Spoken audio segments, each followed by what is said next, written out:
কিতা শুরু এক ছেলে আর এক মেয়ন রাস্তাত গল্প করতাম গিয়া কইলাম অমুকর ফুয়ায় অমুকর হুড়ি লিয়া গেছে বহুত তো শেষ জরুরি গেছে এ খালি গল্পও করছে ও গিয়া হেন কইলেন হেন কইলা শুনছেন তো একটা বলে গাঁওতে ঘটনা ঘটে গেছে আসলে আবো গেছ হইল না শোনা খালি অত্যন্ত না দেখিয়া তহমত তুলাছে দুইজনে গল্প করতাম দুইজনে মানে কথাবার্তা করবা এইভাবে না হোক তহমত তুলাম বিভিন্ন রকমের তহমত তুলাম শ্বশুরে ছেলের বউরে মা হইয়া ডাকিতরা বড় আদর করডা মায়া করডা ছোট বউরে বড় বউয়ে কইল রে আমার তো বেশ মায়া করেন না আমার শ্বশুরে তহমত এখান তুলিলাই আস্তে আস্তে লাগা করেন তো কোয়া আরম্ভ করলা আমরার ঘর আব্বা যে ছোট বউরে বড় মায়া কর কত দরিয়া পর্যন্ত খালি আঠো কত লাগাই দিবে চুল এখন হওয়া যাইব না বলছেন না চুল তো পাইতেন আর ভাইবা বর্তমানে কিছু মানুষে ফেরিয়ালার কাছে চুল বেশি লাগবে শরীরের অঙ্গ চুল বিক্রি করা যায় নাই মা বোন হল সচেতন দেখক শরীরের অঙ্গ আপনি বিক্রি করতা না ব্লাড ব্যাংক গিয়া ব্লাড আপনি দান করুন কোন হিন্দু কোন ভাই বিপদগ্রস্ত হয়েছে আপনি ব্লাড দিতে পারেন আপনার বাইরে বন্ডে মারে আপনি ব্লাড দেখবা কিন্তু আপনি 1 ইউনিট 2 ইউনিট কই আমরা মুসলমানের লাগি ব্লাড আমরা বিক্রি করতাম না যদি কোন 1 ইউনিট বেশি লাই 7000 খাইমু বাদে আপেল খাইমু পুরা করি দেব চলে না আমরা মুসলমানের লাগি মানা দান করতে পারবো আল্লাহকে আসতে এটা না চুল আমরা লাগি বিক্রি নাই মা বলকলে চুল কোন সময় মানে কলকাতার থাকি আগত ফেরিওয়ালা যারা আছেন এরার কাছে কি করেন চুল গুলা বিক্রি করেন দয়া করি আর চুল বন্ধ বিক্রি করবা না বন্ধ করেন তাহলে মুতাআল্লিম সেই কিতাবের মধ্যে লেখছো মহিলাদের লম্বা চুল পানির মধ্যে ফালাইতা না চুল আবার কেউ আউরি জ্বালাইবা না কিতাব থাকি আমরা ক্ষতি করব যার জন্য চুল গুলো একটা জায়গার মধ্যে হেফাজতে রাখবা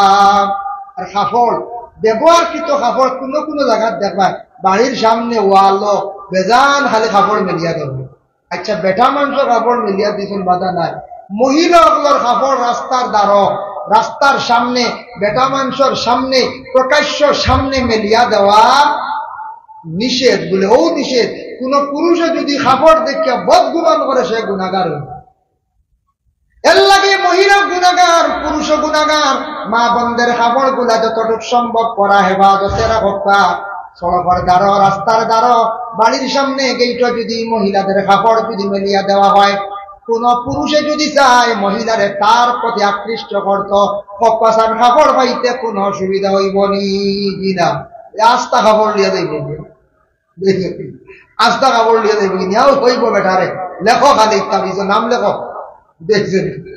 এর লাগে কাপড় মা বোনগুলোর কাপড় একটু হেফাজতে রাখতাম মা বোনগুলোর কাপড় পর্দার হালতে রাখতা বাড়ির এরিয়ার ভিতর রাখতা প্রকাশ্যভাবে পুরুষদের সামনে রাখতা না আজকেও মাইকো কোনো মেয়ে যদি পড়ে 10-11 বছর 9 বছর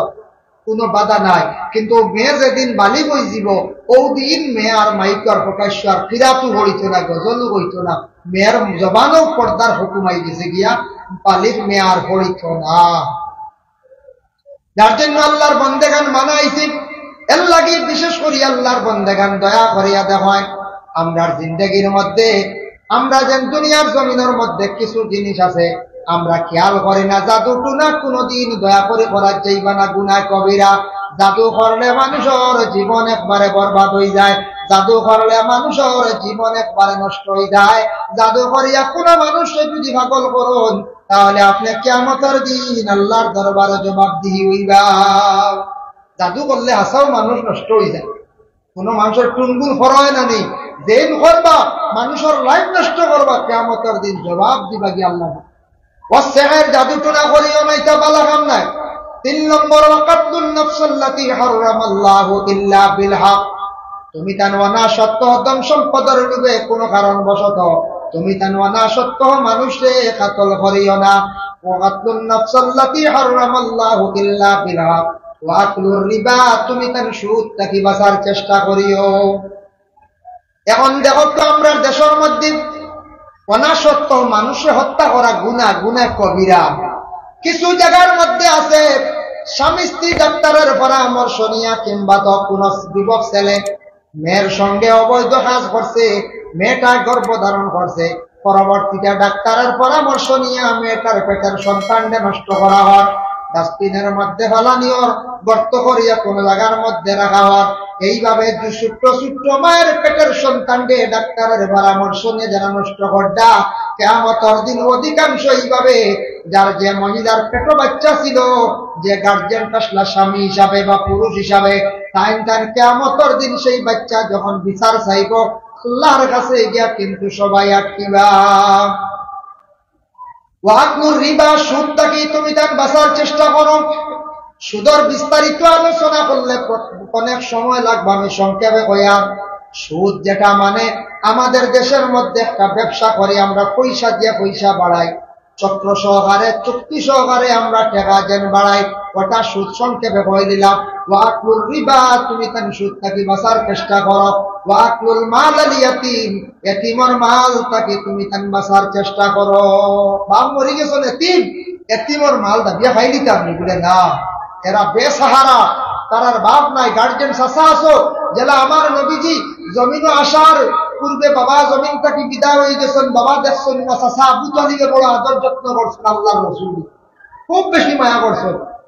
ওলা চাচা তোমার বাতিজান তোর সম্পদ, তুমি বাতিজার লাগে ভালো ব্যবহার রাখো, বাতিজার সম্পদটারে তুমি চাইয়া রাখো, তোমার উপরে দায়িত্ব। কোনদিন এতিমের মাল দেখাইতাম না। আল্লাহ কোরআনের মধ্যে ঘোষণা করেন ইন্নাল্লাযীনা ইয়াকুলুনা আমওয়ালাল ইয়াতামা যুলমান ইন্নামা ইয়াকুলুনা ফী বুতুনিহিম নারা ওয়া সায়াসলাউনা সাঈরা। আল্লাহ কইরা যারা এতিমের মাল খাইলো হে জুলুম করলো, আর এতিমের মাল খাওয়া মানে পেটো আগুন দোকান। বুঝবাইতো ওয়াকুল মাল আল ইয়াতীম ওয়াত তাওয়াল্লি ইয়াওমাজ যুহবি। ই হাদিসের ইবারত পাইছে যুদ্ধের ময়দানে গিয়া তুমি তান পিস দিয়া ঘুরিয়া আইও না। অবশ্যই এখন তো কোনো যুদ্ধ আমাদের দেশে চলেন না, যুদ্ধ হারা করেন বলে আমাদের দেশের মধ্যে মিলিটারি সিপাহী ফৌজি যারা আছে এরা যুদ্ধ করে। আজকে যখন ইসরায়েল আর ফিলিস্তিনের মধ্যে বহুদিন থেকে যুদ্ধ চলিতে আছে, হারা বেশিরভাগ যুদ্ধ করে, একমাত্র যুদ্ধ করতে আছে দেশের যারা ফৌজি ডিপার্টমেন্টে আছে, যারা দেশ রক্ষার্থী সিপাহী যারা আছে, মিলিটারি যারা আছে, এরা যুদ্ধ করেন না। আমরা হারমোনি যুদ্ধ করতাম, আমরার কোন অস্ত্র আসেনি বলে নাই, আমরার এক অস্ত্র আছে বলে আল্লাহর জিকির, আল্লাহু আকবার দুনিয়া অস্ত্র আছে, আছেন না? না বুঝার আছে, যার জন্য আল্লাহর বন্দেগান ওয়াকাসবুল মুহসিনাতিল মুমিনাতিল গাফিলাত, পাক দামন মর্দ এবং আওরাত আপনার উপরে না হক তুমি তেন তহমত তুলিও না। তহমত তুলা বুঝবাইছেন, খালি শুনলাম আর ও শুরু করে দিলাম, বুঝবাইছেন? কিতা শুরু? এক ছেলে আর এক মেয়ে রাস্তার গল্প করতাম, গিয়া কইলাম অমুকর হুড়ায় অমুকর হুড়ি লিয়া গেছে, হোক তো শেষ জরুরি গেছে, এ খালি গল্পও করছে। ও গিয়া হেন কইলাম হেন কইলাম শুনছেন তো একটা বলে গাঁওতে ঘটনা ঘটে গেছে, আসলে আবো গেছ হইল না শোনা খালি অত যে না দেখিয়া তহমত তুলা যায়। দুইজনে গল্প করতাম, দুইজনে মানে কথাবার্তা করবা এইভাবে না হোক তহমত তুলাম, বিভিন্ন রকমের তহমত তুলাম। শ্বশুরে ছেলের বউরে মা মা হইয়া ডাকিতরা, বড় আদর করডা মায়া করডা ছোট বউরে। বড় বউয়ে কইল রে আমার তো বেশ মায়া করেন না আমার শ্বশুরে, তহমত এখান তুলি লাই। আস্তে আস্তে লাগা গড়াইন তো খোয়া আরম্ভ করলা, আমদার ঘর আব্বা যে ছোট বউরে বড় মায়া কর, কত দরিয়া পর্যন্ত খালি আঠো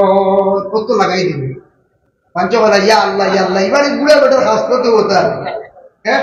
আসলে তাই বাদ বানা কিতা করে বাদ বানার তো তহমত তুলি দিল। বুঝবাইছেন ওলা দেশ চলে দিন না বলতে এই হাল্লত এটা ইলা হোক কোনো কোনো জায়গায় জঘন্য মানুষ আছে তহমত তুলা পরোয়া কর না, মনে করিল মসজিদ মিয়া সাহেব বাচ্চারা পড়াইতো কিছু শিয়ান হুজরা দি গরু জাড়ু দেওয়াইনি না বলতে। আমরা মসজিদ আগে পড়াইছি, পাক্কা কয় বছর তুই ছাড়ি দিছি মসজিদ, আমি 10 বছর হইতে মেসাবে কিছু বড় উপযুক্ত মেয়ে উপযুক্ত ছেলেও তাদের কিছু খামুম করে হলুদা পারবানি ছুটি এলে তারা দৌড়ছিল, বড় কোন দিয়ে জাড়ু দেইনি তা ভাঙিনি মারান, আর বড় মেয়েরা জাড়ু দেওয়াইন টিভি টিফিন দোয়াই তা সুন্দর করা। ও কোনো কোন দুশ্মনী তাকে যদি মেসা হলে আর হারেন না, লাস্টে উঠে করবো কথা শুনছুন মেসা বড় হুড়িন্দি দেখছি খালি বড় কিরাকিতে ভোট ডাকা ও তো শুরু করি ওই একেবারে আউরি ওজন তহমত তুললো, তহমত তুলা গুনায় কবিরা, ওয়াকাজবুল মুহসিনাতিল মুমিনাতিল গাফিলাত, পাক দামন মর্দ এবং আওরাত অকলের উপরে তহমত তুলা হইয়া থাকছে গে গুনায় কবিরা। নবী যে ফরমান বন্দারে তুমি তা কিভাবে 7টা জিনিস থাকি বাঁচো। সাহাবায়ে কেরাম অকলের কইলা ও সাহাবী হল তুমি তান 7টা বুড়া জিনিস থাকি বাঁচো, নতুবা তুমি তান হালাক হইবাই, নতুবা তুমি তান বরবাদ হইবাই। পরে আল্লাহর বন্দেগান আমি যা আলোচনা করলাম পরর ঋণ এবং মাফাটির মধ্যে খমি যারা কর্ম কিয়ামতের দিন গিয়ে আল্লাহর দরবারে সারা হাজিরি দিব। ঋণদার হারায়া কইব আল্লাহ জমিনত লইতাম পারছি না টাকা, আমার টাকার বিনিময়ে আমারে নেকি দিয়ে তাই ছুটিয়া যাবা, আপনি আমার বিচার খান্তা করবা। এইভাবে আমরা যারা জমিন ঋণ মারতাম না অন্যর হক দাবিয়া খাইমো, খেওরের মাল দিতে সময় কম দিব, খেওরের লইতে সময় বেশি লইমো, এইভাবে বেজাল যারা কর্ম সারা কিন্তু কিয়ামতের দিন হিসাব হইব আল্লাহর মধ্যে। আমল নামাজ তাকি সারা হিসাব হইব। তখন দেখবো আমি কতজন মানুষরে জমিনের মধ্যে ঠগাইছি। ওখানটা চাইয়া আল্লাহর যাতে যখন কইবা ফরিস্তা হল তুমি তার আমল নামাজ তাকি নেকি দিয়া বিনিময়ে তার কাছ থেকে ছুটিয়া যাও, ও বিনিময়ে নেকি দিয়া ঋণ মারিয়া কিয়ামতের দিন ইলা কত বন্দা বান্দি হল, বিশেষ করিয়া বন্দা হল খান্দি খান্দি জাহান্নামের মধ্যে যাইবা। দিতে লাগবো কিয়ামতের দিন, দিতে লাগবো। যদি না না এটা খান্দি খানো কিয়ামতের দিন, এটা খানো এটা বহুত দূর, বহুত দূরে না, এখানে কিয়ামত হইমুন না হয়ে যায় পাইমো। এর লাগি আমরা হুশ করতাম